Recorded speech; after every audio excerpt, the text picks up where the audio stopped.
হযরত Fakhrul মুহাদ্দিসিন feel আরব ওয়াল আজম হযরত শেখ মোহাম্মদ ইউনুস সাহেব জৌনপুরি রাহমাতুল্লাহ আলাইহি, যিনি শেখুল হাদিস ছিলেন মাদ্রাসা মাযহাব উলুমে। শেখ মাওলানা ইউনুস সাহেব জৌনপুরি রাহমাতুল্লাহ আলাইহির কাছ থেকে হযরত শেখ মাওলানা ইউনুস সাহেব জৌনপুরি রাহমাতুল্লাহ আলাইহি তিনি হাদিস শরীফ পড়েছেন। হযরত মাওলানা শেখ জাকারিয়া রাহমাতুল্লাহ আলাইহির কাছ থেকে হযরত মাওলানা শেখ জাকারিয়া রাহমাতুল্লাহ আলাইহি তিনি হাদিস শরীফ পড়েছেন। হযরত মাওলানা খলিল আহমদ সাহেব সাহারপুরি রাহমাতুল্লাহ আলাইহির কাছ থেকে হযরত মাওলানা খলিল আহমদ সাহেব সাহারপুরি তিনি হাদিস শরীফ পড়েছেন। হযরত মাওলানা মাজহার আলী হযরত মাওলানা মাজহার সাহেব নানবী রাহমাতুল্লাহ আলাইহির কাছ থেকে হযরত মাওলানা মাজহার সাহেব নানবী রাহমাতুল্লাহ আলাইহি তিনি হাদিস শরীফ পড়েছেন। হযরত মাওলানা মামলুক আলী সাহেবের কাছ থেকে হযরত মাওলানা মামলুক আলী সাহেব তিনি হাদিস শরীফ পড়েছেন। হযরত মাওলানা রশিদ উদ্দিন সাহেব কাশ্মীরি রাহমাতুল্লাহ আলাইহির কাছে হযরত মাওলানা রশিদ উদ্দিন কাশ্মীরি রাহমাতুল্লাহ আলাইহি তিনি হাদিস শরীফ পড়েছেন। হযরত মাওলানা শাহ আব্দুল আজিজ রাহমাতুল্লাহ আলাইহির কাছ থেকে হযরত মাওলানা শাহ আব্দুল আজিজ রাহমাতুল্লাহ আলাইহি তিনি হাদিস শরীফ পড়েছেন। হযরত মাওলানা শাহ ওলিউল্লাহ মুহাদ্দিস দেহলভী রাহমাতুল্লাহ আলাইহির কাছ থেকে হযরত মাওলানা শাহ ওলিউল্লাহ মুহাদ্দিস দেহলভী রাহমাতুল্লাহ আলাইহি তিনি হাদিস শরীফ পড়েছেন। শেখ আবুল তাহির মুহাম্মদ ইবনে ইব্রাহিম কুরাদিয়াল মাদানীর কাছে শেখ আবুল তাহির মুহাম্মদ তিনি হাদিস শরীফ পড়েছেন। শেখ ইব্রাহিম নবী কুরাদি আল মাদানীর কাছে শেখ ইব্রাহিম আল কুরাদি আল মাদানী তিনি হাদিস শরীফ পড়েছেন। শেখ আহমদ কুশাশির কাছ থেকে শেখ আহমদ কুশাশি তিনি হাদিস শরীফ পড়েছেন। আহমদ ইবনে আব্দুল কুদ্দুসের কাছ থেকে শেখ আহমদ ইবনে আব্দুল কুদ্দুস তিনি হাদিস শরীফ পড়েছেন। শেখ শামসুদ্দিন মুহাম্মদ ইবনে আহমদ ইবনে মুহাম্মদ রামালির কাছ থেকে শেখ শামসুদ্দিন মুহাম্মদ ইবনে আহমদ রামালি তিনি হাদিস শরীফ পড়েছেন। শেখ আহমদ জাকারিয়া ইবনে মুহাম্মদ আবু ইয়াহইয়া আনসারীর কাছ থেকে শেখ আহমদ জাকারিয়া ইবনে মুহাম্মদ আবু ইয়াহইয়া আনসারী তিনি হাদিস শরীফ পড়েছেন। শেখ হাফিজ আবুল ফজল শাহাবুদ্দিন আহমদ ইবনে আলী ইবনে হাজার আসকালানী রাহমাতুল্লাহ আলাইহির কাছে শেখ আবুল ফজল শাহাবুদ্দিন আহমদ ইবনে আলী ইবনে হাজার আসকালানী তিনি হাদিস শরীফ পড়েছেন। ইব্রাহিম ইবনে আহমদ তাননুখীর কাছ থেকে ইব্রাহিম ইবনে আহমদ তাননুখী তিনি হাদিস শরীফ পড়েছেন। আবুল আব্বাস আহমদ ইবনে আবি হিজাজ আবি তালিব হিজাজের কাছে শেখ আবুল আব্বাস আহমদ ইবনে আবি তালিব হিজাজ তিনি হাদিস শরীফ পড়েছেন। শেখ সিরাজ হোসেন ইবনে মুবারক আল-জুবাইদির কাছে শেখ সিরাজ হোসেন ইবনে মুবারক আল-জুবাইদি তিনি হাদিস শরীফ পড়েছেন। শেখ আব্দুল আউয়াল ইবনে ঈসা ইবনে শুআইব সাজাদির কাছ থেকে শেখ আব্দুল আউয়াল ইবনে ঈসা ইবনে শুআইব সাজাদি তিনি হাদিস শরীফ পড়েছেন। শেখ আবুল হাসান আব্দুর রহমান ইবনে মুজাফফর দাউদির কাছ থেকে শেখ আবুল হাসান আব্দুর রহমান ইবনে মুজাফফর দাউদি তিনি হাদিস শরীফ পড়েছেন। আবু মুহাম্মদ আব্দুল্লাহ ইবনে আহমদ সারাসির কাছ থেকে আবু মুহাম্মদ আব্দুল্লাহ ইবনে আহমদ সারাসি তিনি হাদিস শরীফ পড়েছেন। আবু আব্দুল্লাহ মুহাম্মদ ইবনে ইউসুফ ইবনে মুতা ইবনে সালেহ বাশার খারাবির কাছ থেকে শেখ আবু আব্দুল্লাহ মুহাম্মদ ইউসুফ ইবনে মুতা ইবনে সালেহ তিনি হাদিস শরীফ পড়েছেন। ইমাম বুখারী রাহমাতুল্লাহ আলাইহি আবু আব্দুল্লাহ মুহাম্মদ ইবনে ইসমাঈল ইবনে ইব্রাহিমের কাছ থেকে ইমাম বুখারী হাদিসটি শুনেছেন। ওবি ক্বালা হাদাসনা আহমদ ইবনে আশকাবের কাছ থেকে আহমদ ইবনে আশকাব হাদিসটি শুনেছেন। মুহাম্মদ ইবনে বুজাইরের কাছ থেকে মুহাম্মদ ইবনে বুজাইর হাদিসটি শুনেছেন। উমর ইবনে কাকার কাছ থেকে উমর ইবনে কাকা হাদিসটি শুনেছেন। হযরত আবু হুরায়রা থেকে হযরত আবু যুরা থেকে হযরত আবু যুরা রাদিয়াল্লাহু তাআলা আনহু যুরা আনা আবু হুরায়রা কাছ থেকে হযরত আবু হুরায়রা তিনি রিপোর্ট করেছেন। তাআলা আলে নবী সাল্লাল্লাহু আলাইহি ওয়াসাল্লাম হযরত আবু হুরায়রা হাদিসটি নকল করেছেন। এই হাদিসটি কাছ থেকে আল্লাহ নবী জনাবে মুহাম্মদুর রাসূলুল্লাহ সাল্লাল্লাহু তাআলা আলাইহি ওয়াসাল্লামের কাছ থেকে হাদিসে নবী কেউ ভেজাল ঢোকাতে চায় তাহলে ধরা পড়ে যাবে। হযরত আবু হুরায়রা তিনি হচ্ছেন মুকাসসিরিনে সাহাবা 5374টি হাদিসের বর্ণনাকারী। তিনার নাম ছিল জামানায়ে জাহিলিয়াতে আব্দে শামস। ইসলাম কবুল করেছেন সন 7 হিজরিতে। ইসলাম কবুল করার পর তিনার নাম হলো আব্দুর রহমান ইবনে সাখর। আর তিনার টাইটেল হচ্ছে বিড়ালের বাপ। তিনি বিড়ালকে নিয়ে খেলাধুলা করতেন, বিড়ালকে ভালোবাসতেন। ফাকাল্লানি আবু হুরায়রা আমার টাইটেল রেখে দিল বিড়ালের বাপ। আর তিনার নাম আছে আব্দুর রহমান ইবনে সাখর। আর জামানায়ে জাহিলিয়াতে নাম ছিল আব্দে শামস। সন 7 হিজরিতে ইসলাম কবুল করে আল্লাহর নবীর কাছে সন 7 হিজরি 8 হিজরি 9 হিজরি 10 হিজরি 11 হিজরিতে নবীর ইন্তেকাল হয়েছে। এই 3.5 বছরের মাঝখানে তিনি 5374টি হাদিসের ভিতরে একটি হাদিস এই হাদিসগুলো হযরত আবু হুরায়রা থেকে বর্ণিত। আর আবু হুরায়রা তো নবী সাল্লাল্লাহু আলাইহি ওয়াসাল্লাম قال قال النبي صلى الله عليه وسلم كلمتان حبيبتان الى الرحمن خفيفتان على اللسان ثقيلتان في الميزان سبحان الله وبحمده سبحان الله العظيم كلمتان এখানে কালেমা বলা আছে না কালাম। কালেমা বলা তো তামাম মুফরাদ এক লফজ पर डाला जाता है एक शब्द के এখানে দুটো শব্দ আছে সুবহানাল্লাহ সুবহানাল্লাহিল আযীম, এটা কালিমা নয়, এটাকে কালাম বলা হয়। কালাম বলা হয় মুরাক্কাবকে, যুক্তকে কালাম বলা হয়। আর কালিমা বলা হয় একটাকে। হ্যাঁ, যে তোমার এক মানা পর মুফরাদ, তোমার এক মানা পর একটাকে বোঝা যায় কালমা। আর কালাম হচ্ছে মুরাক্কাব, মানে যুক্ত, দুই, কমপক্ষে দুই মুরাক্কাব, এটা হচ্ছে যুক্ত রয়েছে। এটা কালিমা বলা আছে, কালিমাটাকে উদ্দেশ্য হচ্ছে কালাম, এটা হচ্ছে মুরাক্কাব। কালিমা কান দুটো কথা, দুটো কালাম, দুটো কথা। হাবিবাকার মানে মাহবুবাকার, খুব প্রিয় ইলার রহমান, আল্লাহর কাছে। এই দুটো কালমা খুব প্রিয় আল্লাহর কাছে পড়নে ওয়ালাদের জন্য, যারা পাঠ করবে এই দুই কালমা তারা আল্লাহর কাছে প্রিয় হয়ে যাবে। ইলার রহমান বললো কেন? ইলাল্লাহ তো বলতে পারতো, হাবিবাকান ইলাল্লাহ, কে প্রিয় আল্লাহর কাছে ইলার রহমান বললো কেন? ইলার রহমান, এই রহমানের শব্দ বেশি আছে, অক্ষর বেশি আছে, कसरत अल्फाज, कसरत मानी, যাতে শব্দ বেশি হবে তার মানা মাত্রা বেশি হবে। লফজ রহমান ইস্তেমাল করলে এই জন্যই যে আল্লাহ অনেক রহমত। তিরমিজি শরীফ দ্বিতীয় খণ্ডতে হাদিস আছে, আল্লাহ 100টি রহমতকে তৈরি করেছেন। কত রহমতকে? 100টি রহমতকে তৈরি করেছেন। একটি রহমতকে পৃথিবীতে পাঠিয়েছেন, যার কারণে বাপ ছেলের পর, মেয়ের পর, ভাই ভাইয়ের পর দয়া মায়া করে। আর 99টি রহমত আল্লাহর কাছে আছে।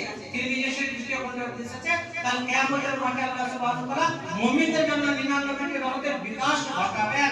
তাহলে এই দুই কালিমা ইলার রহমান, উসাতে রহমান, আল্লাহর অনেক রহমত, ওই দিকে ইঙ্গিত করে এটা রহমান শব্দটি ব্যবহার করলো। কালিমাতানে হাবিবাতানে ইলার রহমান, খাফিফাতান আলা লিসান, সাকিলাতান ফিল মিজান, এটা হচ্ছে খবরে মুকদ্দম, খবরটা আগে গেছিল, খবরে মুকদ্দম করলো কেন? এই দুইটি কথা খুব প্রিয় রহমানের কাছে, আল্লাহর কাছে। আর ওই দুইটি কালমা কি হবে? একটা তাশবিহ, একটা শখ, ফিক্রের কাছে দুটো কালমা কি আল্লাহর কাছে খুব প্রিয়, এজন্য খবরটাকে মুকদ্দম করলো। আর সুবহানাল্লাহ বিহামদি, সুবহানাল্লাহ যে এটা হচ্ছে মুবতাদায়ে মুআক্কার, মুবতাদাকে পরে গিয়েছিল। দুইটি কথা মাহবুবাত, হাবিবাতান, মানে মাহবুবাত খুব প্রিয় আল্লাহর কাছে, রহমানের কাছে। খাফিফাতান আলা লিসান, তখন আল্লাহর কাছে খুব প্রিয় তো খুব ভারী হবে নাকি? খুব ভারী ভরকম হবে কি না? খাফিফাতান আলা লিসান, আল্লাহর কাছে খুব প্রিয় পড়নে ওয়ালাদের জন্য দুই কালমা, কিন্তু জবানের পর খুব সহজ, হালকা ফুলকা, খুব কষ্ট নয় উচ্চারণ করতে, খুব হালকা, উজু শর্ত নয়, গোসল করার শর্ত নয়, চলতে ফিরতে পড়তে পারেন, বসতে বসতে পড়তে পারেন, ঘুমাতে ঘুমাতে পড়তে পারেন, চলতে ফিরতে পড়তে পারেন, খুব সহজ। খাফিফাতান আলা লিসান, জবানের পরে খুব সহজ, খুব উচ্চারণ করতে আসান, কোনো কঠিন নয়, উজু গোসল শর্ত নয়, তো জবানে উচ্চারণ করতে খুব সহজ, তো দাড়ি পড়লে তো হালকা হবে নাকি? বলতে না না, সাকিলাতান ফিল মিজান, দাড়ি পড়াতে ভারী হবে। জবানে সহজ, উচ্চারণে হালকা, কিন্তু দাড়ি পড়াতে ভারী হবে। ইমাম বুখারী ফিল মিজান কে ফরমান করলেন, বাবা কওলিল্লাহি ওয়ালাদুল মাওয়াসিন, এই মাওয়াজিন হেডিং এ এসেছিলেন, এখানে মিজান ইমাম বুখারী লিখেছেন, ওই দাড়ি পড়াকে ফরমান করে দিলেন সাকিলাতান ফিল মিজান, দাড়ি পড়াতে খুব ভারী হবে। ওই দুই কালিমাটাকে সুবহানাল্লাহি বিহামদিহি, সুবহানাল্লাহিল আযীম উচ্চারণ করলেন, সুবহানাল্লাহি বিহামদিহি, সুবহানাল্লাহিল আযীম। সুবহান শব্দটিকে দুইবার ব্যবহার করলেন। আর আল্লাহর অস্বীকার করতে वाला বেশি, আল্লাহর মাননে वाला কম। নম্বর 1। দ্বিতীয়, সুবহান বলা যায় আল্লাহ সুবহানাহু ওয়া তাআলার ইলমে কালামে আমরা পড়েছি যে আল্লাহ দুটো সিফাত, সিফাতে সালবিয়া, যাকে সিফাতে তানজিয়া, সিফাতে জালাল বলা হয়, আর দ্বিতীয়তে সিফাতে সুবুতিয়া, সিফাতে ওজুদিয়া। তো সুবহান সিফাতে সালবিয়া, তানজিয়া, সমস্ত খুঁত থেকে আল্লাহ পাক, আল্লাহর কোনো খুঁত নাই, কোনো ত্রুটি নাই, কোনো কমি নাই, সমস্ত অয়ুব থেকে, तमाम অয়ুব से আল্লাহ মুনাজ্জাহ, মুবাররা, পাক, সাফ, সুবহানাল্লাহ, সব কিছু থেকে আল্লাহ খুদ থেকে পাক। যখন বাচ্চা করে লিখে আগে বোর্ডটাকে পরিষ্কার করে তারপর কিছু লিখে, তো সুবহানাল্লাহ সমস্ত খুদ থেকে পাক। তারপর তো সমস্ত গুণের মালিক ও বিহামদিহি, যতগুলো সিফাতে কামালিয়া ও জামালিয়া কা মুস্তাজিবে মানা যায়, সমস্ত গুণের, ভালো গুণের অধিকারী হচ্ছেন আল্লাহ। বিহামদিহি থেকে প্রমাণ করলেন যে সমস্ত ভালো গুণের অধিকারী হচ্ছেন সিফাতে কামালিয়ার মালিক হচ্ছেন আল্লাহ। সুবহানাল্লাহি বিহামদিহি, সুবহানাল্লাহিল আযীম। সুবহানাল্লাহ থেকে সিফাতে তানজিয়া, সিফাতে সালবিয়া থেকে ইঙ্গিত করলেন, সমস্ত খুদ থেকে পাক। বিহামদিহি থেকে সিফাতে ওজুদিয়া আকে সাবিত করলেন যে সমস্ত গুণের মালিক হচ্ছেন আল্লাহ সুবহানাল্লাহিল আযীম। এবং সুবহান শব্দ দিয়ে ইশারা করে সুবহানাল্লাহ সালাতি আপনি সুবহানাল্লাহ আর সুবহানাল্লাহিল আযীম, ফাসাব্বিহ বিসমি রাব্বিকাল আযীম, ওই আয়াতে করলেন সত্তা ইসবিয় কোরআনে যত আছে সমস্ত আয়াত থেকে সুবহান আর সুবহানাল্লাহিল আযীম থেকে ইঙ্গিত করলেন ইমাম বুখারী রাহমাতুল্লাহ আলাইহি কিতাবটা একজন্য উত্তম কে প্রথম হাদিস আর আখেরি হাদিসের যদি মুনাসিবত থাকে সম্পর্ক থাকে এই কিতাবের গুণওয়ালা কিতাব বলা হয় এই কিতাবের কামাল খুবই আছে ইমাম বুখারী রাহমাতুল্লাহ আলাইহি তিনি শুরু করেছেন কিতাবুল ওয়াহিদ তামিম তারপর কিতাবুল ঈমান থেকে শুরু করেছেন আর কিতাবুত তাওহীদের পরে খতম করলেন ঈমান থেকে শুরু তাওহীদ এক আল্লাহকে মানতে হবে মান কানা আখিরা করে লা ইলাহা ইল্লাল্লাহ ফাদাখালাল জান্নাহ যার আখেরি কথা হবে লা ইলাহা ইল্লাল্লাহ কোথায় যাবে জান্নাতে যাবে ঈমান থেকে শুরু করেছেন আর কিতাবের তাওহীদের পর ঈমানের পর খতম করলেন এবং ইমাম দ্বিতীয় মুনাসিবাত কে আমালগুলো করা সব আমাল বলছে নামাজ রোজা হজ যাকাত বিভিন্ন মশলা আমাল এগুলো দুনিয়ার জন্য সম্পূর্ণ আর আমালটা মজা হবে এটা হচ্ছে আখিরাতের জন্য মরার পর ইনসানকে তো মরতে হবে মানুষকে তো মরতে হবে ইনসানকে আগে মরতে হবে তাহলে প্রথমে আমালগুলো দুনিয়াতে করলো এবার মরতে হবে মানে ভালো আমল করতে হবে আমালের দিকে ইঙ্গিত করলেন তৃতীয় ইমাম বুখারী রাহমাতুল্লাহ আলাইহি বলতে চান যে আমার শিক্ষক আমার উস্তাদ হচ্ছে প্রথম হাদিসে হুমায়দি আর আখেরি হাদিসে ইমাম বুখারীর শিক্ষক হচ্ছেন আহমদ আর হুমায়দি দুইজনের মাদ্দা বের হচ্ছে হাদিস থেকে আমরা প্রশংসা করি আলহামদুলিল্লাহ বলি প্রশংসা করি তো হুমায়দি আর আহমদ দুইজনের মাদ্দা আছে ইমাম বুখারী রাহমাতুল্লাহ আলাইহি বলেন যে আমি শুরু থেকে লাস্ট পর্যন্ত আমার কিতাবকে আমি মজবুত করেছি আল্লাহর হামদের উপরে শুরু করেছি হামদের উপরে খতম করেছি আল্লাহর প্রশংসার উপরে আমি কি করেছি খতম করেছি চতুর্থ মুনাসিবাত এই ইমাম বুখারী রাহমাতুল্লাহ আলাইহি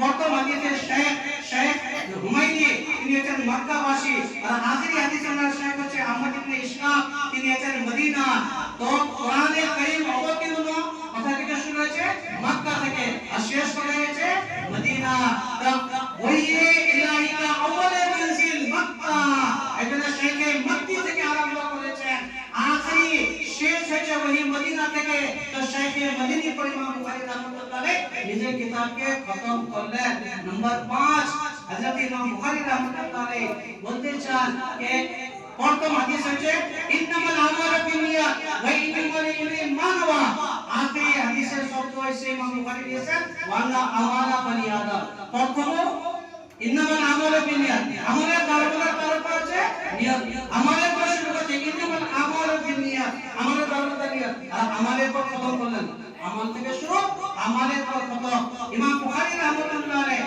নাম্বার 6 তোমরা মানুষ একটা কসম করো যে আল্লাহর কসম খোদার কসম আমি আর কথা বলবো না খোদার কসম আমি আর কথা বলবো না এবার বললো সুবহানাল্লাহ বিহামদি সুবহানাল্লাহ আযীম তাহলে কসম ভাঙবে কি কসম ভাঙবে না তার কসম হাদিস হবে কি হাদিস হবে না কসম টুটবে কি টুটবে না ভাঙবে কি ভাঙবে না ইমাম বুখারী বলেন যে প্রথম হাদিসে দিছে তুমি ফলো করো ইন্নামাল আমালু বিনিয়াত ওয়া ইন্নামাল ইমরিন মা নাওয়া তার যদি নিয়ত থাকে যে আমি কথা বলবো না পৃথিবীর দুনিয়ার কথা বলবো না গল্প গুজব করব না দুনিয়ার কথা বলবো না তাহলে তো তার কসম ভেঙে যাবে তো বলছে আমি কথা বলবো আমি তো কথা বলবো না বা কথা বলেছে দুনিয়ার কথা তাহলে কসম ভেঙে যাবে কসমের কাফারা দিতে হবে গোলাম মাদি স্বাধীন করতে হবে বর্তমানে নাই তাহলে 10টা মিসকিনকে 2টা মাঝারি খাবার খাওয়াতে হবে ক্ষমতা না থাকলে পরস্পর 3টা রোজা রাখতে হবে কসমের কাফারা কিন্তু নিয়ত যদি থাকে আমি কথা বলবো না পৃথিবীর কথা বলবো না দুনিয়ার কথা বলবো না আখিরাতের কথা বলবো তার আমি নিয়ত করিনি এটা সুবহানাল্লাহ বিহামদি সুবহানাল্লাহ এটা আখিরাতের কথা এটা দুনিয়ার কথা না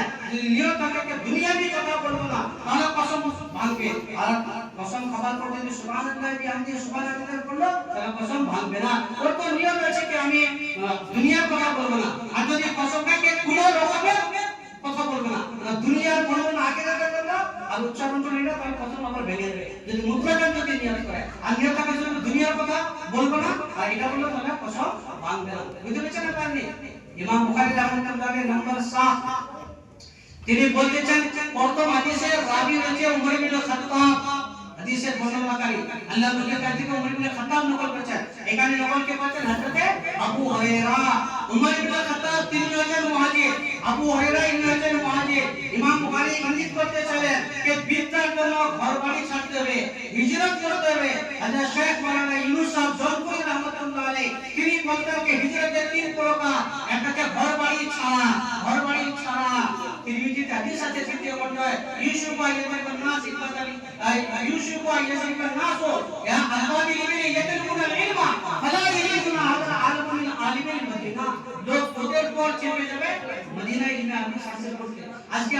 মদিনা যেতে হবে না, আজকে আপনি এখানেই পাবেন। পশুভাগে ইলমে হাদিস পাবেন, মদিনা আপনাকে যেতে হবে না। আনন্দ শস্য ফুলবা আয়া আলী মোহাম্মদের মাদ্রাসা এখানে আপনাদের ব্যবস্থা করতে চাই। দ্বিতীয় হিজরতের কিসম হচ্ছে পাপগুলো গুনাহগুলোকে ছাড় দেবে। মিশকাতে হাদিস আছে, বুখারী হাদিস আছে, ওয়াল মুহাজিরু মান হাজারা মান আকাও। আসল মুহাজির হয়েছে যে পাপগুলো গুনাহগুলোকে ছাড়বে, তবে ইলম আসবে, তবে নূর আসবে। আর ইলম নূর, তবে ওই ইলমে নূর তবে আসবে, পাপগুলোকে ছাড় দেবে। শাকাউ ইলা ওয়াকিন সুওয়াহিবি ফাওসালি নাফাতিল মাসি। আমি বললাম যে আমার হাফজা কমজোর হয়ে যাচ্ছে, ওতিকে শিকায়ত করলাম, ওতি বললেন ফাওসালি নাফাতিল মাসি, পাপগুলো ছাড়ো, গুনাহগুলো ছাড়ো। বড় বড় মোবাইল চালাবে, নোংরা ছবি দেখবে, নোংরা দেখবে, তবে তবে বিদ্যা আসবে, পাপগুলোকে ছাড় দেবে। আর তৃতীয় হলো রাহাত ও আরাম, ऐश आरामকে ছাড় যাবে। ফ্যান নাই, ঘন্টা কারণ নাই, ছেলেরা পেরেশান হয়ে যাবে। পেরেশান হতে হবে না, পড়তে হবে, রাহাত আরাম ছাড়তে হবে। এসি ঘরে পড়াশোনা হবে না, শুধু ফ্যানের তলায় পড়বো, এক ঘন্টা থেকে ডিস্টার্ব করে তাকে মেনে নিতে হবে। আমাদের আকাশটা গরমে পড়েছেন, আর লাঠিতে পড়েছেন, হাঁকিতে দিয়ে মোমবাতিতে পড়েছেন, দোকানের আলো থেকে আমাদের আকাশটা পড়াশোনা করেছেন, তখন আলোর কোথায় ব্যবস্থা ছিল, তবে তো তারা বড় মহাদ্দেশ হয়েছেন। আর রাহাত আরামকে ছাড়তে হবে, কুরবানি করতে হবে। হিজরতের দিকে ইঙ্গিত করলাম। নাম্বার 8, হযরত ইমাম বুখারী বলতে চান যে প্রথম হাদিসে রাবি ওমর ইবনে খাত্তাব, তিনি একজন ফকিহ, অনেক ফিকহ মাসআলা বয়ান করলেন ফিকহুল বুখারী কি তারাজিবি। ইমাম বুখারীর অনেক ফিকহ মাসআলা তারাজিম থেকে বের হয়েছে, যারা সমাজবত ফিকহ তারাজিম থেকে বের হবে। তাজুদ্দুল বাব থেকে ওমর ইবনে খাত্তাব ফকিহ, অনেক ফিকহ মাসআলা বর্ণনা করতে করতে শুধু ফিকহ জানলে, আগে তুমি একটা ফজিলতের কথা জানো। হযরত আবু হুরায়রা তিনি ফজিলতের রাবি, তিনি ফজিলতের কথা বললেন যে সুবহানাল্লাহ বিহামদিহি সুবহানাল্লাহ পড়ো, তাহলে তোমার যা সমস্ত যে গুনাহ কাফারা হয়ে যাবে, গুনাহ কাফারা হয়ে যাবে। মজলিসে আমরা পড়াশোনা করি, পড়াশোনা করে ছেলেদেরকে ডাঁট ডাঁট করে পড়াতে পড়াতে গল্প গুজব চলে আসে, ইদিকুদিকের কথা গপসপ চলে আসে, তাহলে তার কাফারা কি হবে? বলে মজলিসে তো সব হতে পারে, বড় হতে পারে, ইদিকুদিকের দু চারটা কথা চলে আসতে পারে, বলে তার গুনাহ কাফারা কে সুবহানাল্লাহ বিহামদিহি সুবহানাল্লাহ পাঠ করো, তোমার মজলিসের গুনাহগুলো মাফ হয়ে যাবে। এখানে সুবহানাল্লাহি ওয়া বিহামদিহি সুবহানাল্লাহিল আযীম, সকালে পাঠ করো। আরেকটা কথা শুনে যে সুবহানাল্লাহি বিহামদিহি সুবহানাল্লাহিল আযীম, এটা কি উত্তম? হযরত শেখ মাওলানা জাকারিয়া সাহেব রাহমাতুল্লাহ আলাইহি বলেছেন যে হাযাল হাদিস ইশারাতুল ইলাল মউত, এই মৃত্যুর দিকে ইঙ্গিত করেছে। এই কিতাব খতম হয়ে গেল, তার মানে আমাদের বয়স খতম হয়ে গেছে। কারো 60, কারো 65, কারো 40, আর মরার তো কোনো সময় নাই। 80 বছর 90 বছর বাঁচলে তার তো কোনো গ্যারান্টি নাই। তার কিতাব শেষ না, বয়স শেষ, মৃত্যুর দিকে ইঙ্গিত করছে যে তোমরা কবরকে স্মরণ করো, মৃত্যুকে। কিতাব শেষ, তোমাদের বয়স ওমর শেষ, বয়স শেষ, কবর দিকে চিন্তা করো, আখিরাতের দিকে চিন্তা করো। এবার সুবহানাল্লাহ বিহামদিহি সুবহানাল্লাহিল আযীম, এটা উত্তম না। কালমা লা ইলাহা ইল্লাল্লাহ, আফজালুল যিকরি লা ইলাহা ইল্লাল্লাহ ওয়া আফজালুদ দুআ আলহামদুলিল্লাহ। ওয়া বাকিয়াতুল শিরকি ওয়া হাদিস কে আফজালুল যিকরি লা ইলাহা ইল্লাল্লাহ, আফজালুল যিকরি লা ইলাহা ইল্লাল্লাহ। ওটা উত্তম না, সুবহানাল্লাহি ওয়া বিহামদিহি সুবহানাল্লাহিল আযীম, এটা উত্তম। মনে রাখবে যে লা ইলাহা ইল্লাল্লাহ इसका मंतूक है तौहीद। এই কালামটাকে চালানো হয়েছে এক খোদাকে বুঝাবার জন্য, তৌহিদ কে এক আল্লাহ কে এক, তাকে বুঝাবার জন্য কালামটাকে চালানো হয়েছে। তৌহিদ इसका मंतूक কে চালানো হয়েছে তৌহিদের জন্য। যদিও তাসবিহ সুবহানাল্লাহ বুঝে আসে, কিন্তু চালানো হয়েছে তৌহিদের জন্য। আর সুবহানাল্লাহ বিহামদিহি সুবহানাল্লাহ আযীম, इसका मंतूक है তাসবিহ, একে তাসবিহ জন্য ব্যবহার করা হয়েছে, উচ্চারণ করা আছে। যদিও তৌহিদ বুঝে আসে, কিন্তু যেই কালামের মন্তূক হবে তৌহিদ, ওটা হবে উত্তম। মান কানা আখিরা কওলি লা ইলাহা ইল্লাল্লাহ ফাদাখালাল জান্নাহ, জান্নাতের অধিকার হবে। এজন্য বাচ্চারা খালিক না তো মশগুল হতে হবে। এটা আমরা পড়িতে বলা পড়লাম, খালিক ভাবলাম, খালিক না মশগুল, আপনি ব্যস্ত হতে হবে। ওমের জিম্মেদারি চলে আসবে তোমাদের উপরে, মাদ্রাসায় পড়াতে হবে, বক্তব্য পড়াতে হবে। ঈর্ষা করছিলেন অনেক মুসলিম মহিলারা আজকাল গায়ের মুসলিম ছেলেদের সাথে চলে যাচ্ছে, তাদের দ্বীনের কথা তাদেরকে শিক্ষা দিতে হবে, নিজেদের মা-বাবাকে পর্দা সে রাখতে হবে, অপকে ইসলামী হাদিস কোরআনের আদব ফলো করতে হবে। আল্লাহ সুবহানাহু ওয়া তাআলা সকল মানুষকে আমল করার তৌফিক দাও, হাদিস পাওয়ার তৌফিক দাও। আচ্ছা ভাই, দোয়া আগে তো দান করে, একটু দান কবুল হয়।